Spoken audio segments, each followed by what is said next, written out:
Hai, Assalamualaikum dan salam sejahtera. Jom kita lihat berita menarik hari ini. Tapi sebelum tu jangan lupa tekan butang subscribe agar tak terlepas video-video best daripada saya. Harta lega mencatat kerugian untuk suku ketiga. Microsoft melancarkan mesin carian Bing menggunakan teknologi OpenAI. Turki menangguhkan dagangan di pasaran saham selepas kehilangan modal pasaran sebanyak 35 bilion US dollar. Harta lega mencatat kerugian untuk suku ketiga. Harta lega Holdings Berhad, pembuat sarung tangan nitrile terbesar di dunia, mencatatkan kejatuhan dalam laporan kewangan suku ketiga yang berakhir pada 31 Disember 2022. Harta lega mencatatkan kerugian bersih sebanyak 31.91 juta ringgit Malaysia berbanding keuntungan bersih 259.06 juta ringgit Malaysia pada suku tahun yang sama sebelumnya. Ini disebabkan oleh faktor penurunan harga jualan purata yang ketara dan jumlah jualan yang lebih rendah ditambah dengan kos tenaga dan buruh yang lebih tinggi. Menurut Ketua Eksekutif Kwan Moon Leong, prestasi kewangan yang lemah turut disebabkan oleh persaingan yang tinggi dalam sektor sarung tangan ditambah permintaan jualan yang lebih sedikit akibat stok sarung tangan yang berlebihan dan pelarasan stok dalam rantai bekalan. Laporan suku ketiga ini menyaksikan kerugian kali kedua bagi kumpulan tersebut dalam 12 bulan dengan mencatat kerugian bersih sebanyak 197.9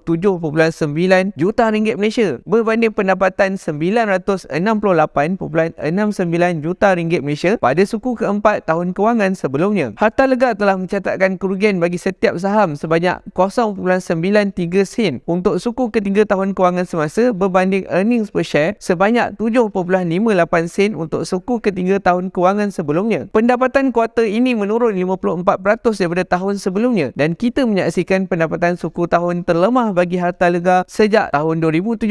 Selain pengurangan yang ketara dalam pendapatan, prestasi 9 bulan pertama bagi tahun kewangan semasa juga dipengaruhi oleh kos tenaga dan buruh yang lebih tinggi. Sebahagiannya ditampung oleh kos bahan mentah dan perbelanjaan operasi lain, kata Harta Lega dalam satu laporan kepada Bursa Malaysia pada 7 Februari. Harta Lega menjangkakan tekanan terhadap margin operasi akan berterusan di tengah-tengah harga sarung tangan getah yang lemah. Dalam satu kenyataan yang berasingan, Kwan berkata bahawa mengikut lanskap ekonomi yang mencabar, kumpulan itu telah mengambil langkah-langkah proaktif untuk memastikan pengurusan kos yang lebih bijak, meningkatkan kecekapan operasi dan mengoptimumkan produktiviti melalui inisiatif automasi. Pada penghujung sesi dagangan 8 Februari, saham Harta Lega berada pada paras RM1.52 sesaham. Tuan-tuan dan puan-puan, Harta Lega adalah salah satu syarikat yang disenaraikan di Bursa Malaysia. Di Bursa Malaysia ni terdapat lebih 1,000 syarikat yang didagangkan setiap hari. Anda juga boleh menjadi sebahagian daripada pemilik saham syarikat-syarikat ini. Tapi sebelum itu, anda perlu mempunyai akaun CDS terlebih dahulu. Buka akaun CDS bersama saya, Mahir Alias, sebagai reminder anda. Layari akaun cds.com. Bagi anda yang buka akaun CDS di bawah saya, anda akan dapat join live bersama saya setiap petang semasa market open. Kita akan lihat kaunter-kaunter yang berpotensi dan membiasakan diri dengan platform dan pergerakan pasaran saham. Anda juga boleh tanyakan apa-apa soalan yang berkaitan semasa sesi live tersebut dan saya akan jawab soalan anda. Beralih ke berita seterusnya. Microsoft melancarkan mesin carian Bing menggunakan teknologi OpenAI. Microsoft Corp merancang untuk menggunakan teknologi dari syarikat OpenAI untuk meningkatkan servis pencarian dan pelayaran internet mereka. Microsoft berusaha untuk menjadi enjin carian yang lebih baik berbanding market leader sedia ada iaitu Google dengan menjadi yang pertama untuk menawarkan jawapan secara dialog yang dikuasakan oleh Artificial Intelligence AI. Syarikat itu memperkenalkan versi baharu mesin carian Bing dan pelayar Edge, browser Edge yang mengandungi teknologi daripada OpenAI, pengasas chatbot ChatGPT yang viral baru-baru ini melalui reka bentuk yang dimodenkan untuk memudahkan pengguna mencipta kandungan dan mencari jawapan di internet. Teknologi ini dia akan mengubah hampir setiap kategori perisian, kata Ketua Eksekutif Microsoft Satya Nadella pada 7 Februari di ibu pejabat syarikat itu di Redmond, Washington. Ini adalah masa terbaik untuk mengembalikan inovasi kepada carian internet, katanya. Mesin carian Bing yang baru dioperasikan dengan model bahasa OpenAI yang lebih canggih berbanding ChatGPT. Ia boleh beralih masuk dan keluar dari mode bersembang dengan pengguna dan pengguna boleh meminta bot tersebut untuk menulis email. Browser Edge yang baru boleh menggunakan mesin carian Bing berasaskan AI untuk bersembang dan menulis teks dan ia boleh membuat kesimpulan bagi laman web dan menjawab secara berdialog kepada soalan yang diberikan. Jawapan-jawapan itu datang dengan rujukan kepada sumber-sumbernya, jadi pengguna boleh melihat daripada mana maklumat itu datang. Dijangkakan banyak lagi pengumuman produk dari Microsoft dan Google dalam beberapa minggu akan datang di tengah-tengah fokus terhadap penghasilan AI yang boleh menjana kandungan baru daripada teks, digital, foto dan seni. Minggu lepas, Microsoft memperkenalkan program pengurusan pelanggan yang menggunakan alat penjana teks OpenAI untuk menulis email bagi jurujual, salesperson dan menaik taraf perisian sembang dan mesyuarat Teams dengan membolehkan nota mesyuarat ibarat ditulis oleh AI. Microsoft baru-baru ini mengumumkan pelaburan bernilai bilion dolar US dollar dalam OpenAI, menguatkan hubungan dengan syarikat startup tersebut untuk mendapatkan akses kepada model AI yang dihasilkannya seperti ChatGPT dan DALL-E yang telah menarik jutaan pengguna dalam masa beberapa bulan sahaja. Selain enjin carian, eksekutif Microsoft telah berkata bahawa mereka ingin menambah teknologi OpenAI ke dalam perisian Microsoft Office, program keselamatan dan alat permainan video. Kotak pertanyaan enjin carian Bing baharu boleh menerima sehingga 1000 huruf. Dalam satu demonstrasi, pengarah urusan Microsoft, Yusuf Mehdi bertanya kepada enjin carian tersebut tentang peristiwa di Scottsdale, Arizona berkaitan sukan Super Bowl yang akan berlangsung. Enjin carian Bing tersebut memberikan maklumat tentang majlis itu, acara masakan dan lain-lain peristiwa yang berkaitan. Perkhidmatan yang ditambah baik ini juga boleh membuat ramalan sama ada kerusi IKEA yang anda beli itu boleh dimuatkan atau tidak dalam kereta Honda Odyssey keluaran 2019. Bing memberitahu Mehdi bahawa ia tidak pasti dan bergantung kepada sama ada kerusi itu dekat baris kedua dan ketiga dilipat atau tidak. Microsoft memaklumkan Bing versi baru ini telah dibuka untuk preview. Ini bermakna pengguna boleh mencuba dengan cara yang terhad. Mereka juga memaklumkan bahawa orang ramai boleh menyertai waiting list untuk mendapatkan akses penuh. Google yang menguasai hampir 90% pasaran carian menggunakan AI tetapi bergantung kepada model carian yang lebih lama. Dari sudut persaingan, penguasaan enjin carian Google telah membawa kepada pasaran yang tiada persaingan, satu monopoli. Bing yang sudah wujud selama 14 tahun dan syarikat lain tak dapat membuat penembusan yang signifikan dalam pasaran enjin carian. Walaupun terdapat perubahan dari segi reka bentuk, laman utama dan ciri-ciri cuba ditambah baik, format untuk hasil enjin carian sedia ada dan senarai pautan masih sama. ChatGPT bertekad untuk menukar situasi tersebut, seterusnya memberikan jawapan dalam perbualan yang lebih sesuai dengan konteks. Nak gunakan ChatGPT ni datang dengan risiko. Risiko bagi model yang sedang berkembang ini adalah kekeliruan atau maklumat yang salah kadang-kadang pun boleh termasuk ke dalam jawapan. Pengguna mungkin tidak dapat menentukan sumber atau kebenaran maklumat yang diberikan. Dalam bulan-bulan yang lepas, Google telah kehilangan momentum dan kini momentum ini telah dirampas oleh OpenAI. Sebelum ini, Microsoft mengatakan bahawa tidak seperti syarikat startup yang boleh menghasilkan produk baru dengan cepat, Microsoft berisiko kehilangan berbilion pengguna sedia ada sekiranya inovasi yang dijalankan terdapat kesilapan. Pengurusan Google menggerakkan pasukan penyelidik untuk menghadapi saingan ChatGPT dengan menyatakan situasi itu sebagai ancaman Code Red. Pada 6 Februari, Google berkata perkhidmatan AI bercakap sendiri BARD akan dibuka kepada penguji yang dipercayai, tester, dan syarikat itu sedang bersedia menyediakan perkhidmatan untuk orang awam dalam minggu-minggu akan datang. BARD bertujuan untuk memberikan jawapan yang terperinci apabila diberi soalan mudah seperti apa yang perlu dibuat untuk makan tengah hari atau bagaimana untuk merancang jamuan bayi, kata Google. Perkhidmatan itu berasaskan Lambda, sistem model bahasa untuk aplikasi perbualan Google. Microsoft pada masa yang sama telah meningkatkan pelaburan mereka pada ciri-ciri kecerdasan buatan bertujuan untuk menambah ciri-ciri baru kepada produk peribadi dan corporate yang sedia ada dan mencipta pengalaman baru. Sementara Microsoft menjalinkan perjanjian dengan OpenAI, Google pula sedang melabur hampir 400 juta US dollar dalam startup AI Anthropic yang sedang menguji pesaing ChatGPT iaitu Claude. Komen saya berkaitan AI ni, inilah masa terbaik untuk menghasilkan sesuatu yang baru dan ride the trend. Pada tahun 2015-2016 ketika saya mula berminat dengan saham dan suka berkongsi, pada masa itu juga Facebook Page dan Facebook Ads baru mula diperkenalkan. Menggunakan teknologi tersebut, maka itulah permulaan mahir saham seperti yang anda nampak sekarang ini. Pada tahun lepas, syarikat saya pun saya dah tutup sebab saya tak lagi nak buat kelas berbayar dan nak fokus kepada klien sahaja. Antara sebab lain dah tak dapat nak tampung kos perbelanjaan. Langkah tersebut kemudiannya diikuti oleh Google, Microsoft, Twitter dan juga Meta. Namun saya bersyukur dengan kehadiran ChatGPT dan teknologi-teknologi Artificial Intelligence ini sebab tim saya yang kini 4 orang termasuk saya banyak dapat jimatkan tenaga dan tingkatkan produktiviti. Dengan ChatGPT juga sangat membantu untuk saya hasilkan mahir saham support bot yang dapat bantu klien saya tengok chart saham dengan gunakan Telegram sahaja. Dengan programmer atau staff macam-macam kerana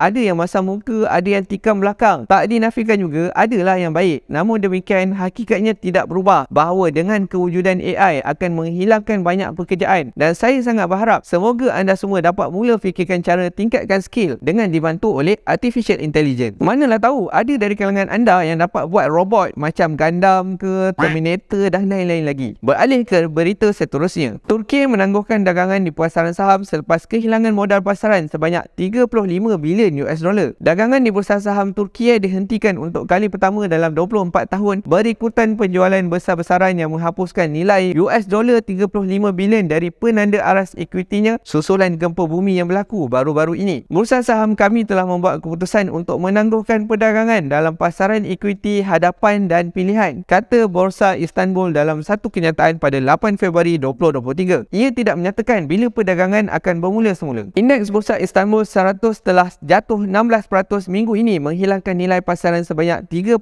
bilion US dollar susulan gempa bumi yang menggegarkan kawasan selatan Turki. Saham Turki yang mencapai paras terburuk pada tahun ini selepas jatuh lebih daripada 20% daripada tertinggi Januari 2023. Pada masa-masa bencana seperti ini, menangguhkan perdagangan dalam pasaran saham adalah keputusan yang lebih baik untuk melindungi pelabur, kata Haidar Acun, rakan kongsi Marmara Capital di Istanbul. Angka mangsa daripada gempa bumi kuat yang melanda 10 bandar Turki dan bahagian-bahagian berdekatan Syria ini pada pagi tadi, hari Jumaat, daripada Al Jazeera telah melaporkan lebih daripada 20,000 orang telah meninggal dunia, dengan pasukan kecemasan berperang dengan masa untuk menyelamatkan ribuan mangsa yang masih terperangkap di bawah runtuhan, diburukkan lagi dengan suhu sejuk di Turki. Turki telah mula menghantar tentera di kawasan yang dilanda gempa selepas pengumuman darurat selama 3 bulan diumumkan. Mengimbas kembali situasi pada tahun 1999, gempa bumi pernah melanda hub industri berhampiran ibu negara Turki, Istanbul. Situasi tersebut telah memberi kesan panik di kalangan perdagangan muncit. Perdagangan saham Turki dihentikan selama seminggu pada masa itu, membawa kepada perbincangan di kalangan pemain pasaran kali ini sama ada lebih sesuai untuk melakukan perkara yang sama atau tidak pada kali ini. Mod panik semasa mungkin juga meningkatkan risiko untuk pedagang kerana ia menghalang pemikiran rasional. Sudah terlambat tetapi masih keputusan yang betul untuk diambil, kata Mehmet Gers, Ketua Pengurusan Pelaburan di Ata Portföy di Istanbul. Keruntuhan saham Turki selama 3 hari berturut-turut adalah yang terburuk sejak Disember 2021 dan dipersetujui sebagai pencapaian mingguan yang terburuk sejak krisis kewangan global 2008. Itulah tuan-tuan dan puan-puan, kita tak dapat jangka bila bencana seperti gempa yang meragut ribuan nyawa di Turki ni akan berlaku. Sayu bila kita melihat bangunan runtuh depan mata. Lebih sayu bila ada video yang memaparkan anak-anak menangis kerana kehilangan ibu bapa dan keluarga mereka dalam sekelip mata. Dalam video kali ini saya nak mengajak anda semua mendoakan yang terbaik buat mereka. Kita doakan semoga insan yang masih terperangkap di bawah runtuhan dapat diselamatkan secepat mungkin. Kita doakan juga semoga Allah Ta'ala pelihara negara kita dan dijauhkan daripada bencana alam yang boleh meragut nyawa. Sekian sahaja berita yang saya dapat kongsikan dengan anda kali ini. Jika anda suka video saya ini, pastikan anda subscribe channel Mahir Saham dan tekan butang loceng untuk tak terlepas video saya yang akan datang. Jumpa lagi. Assalamualaikum.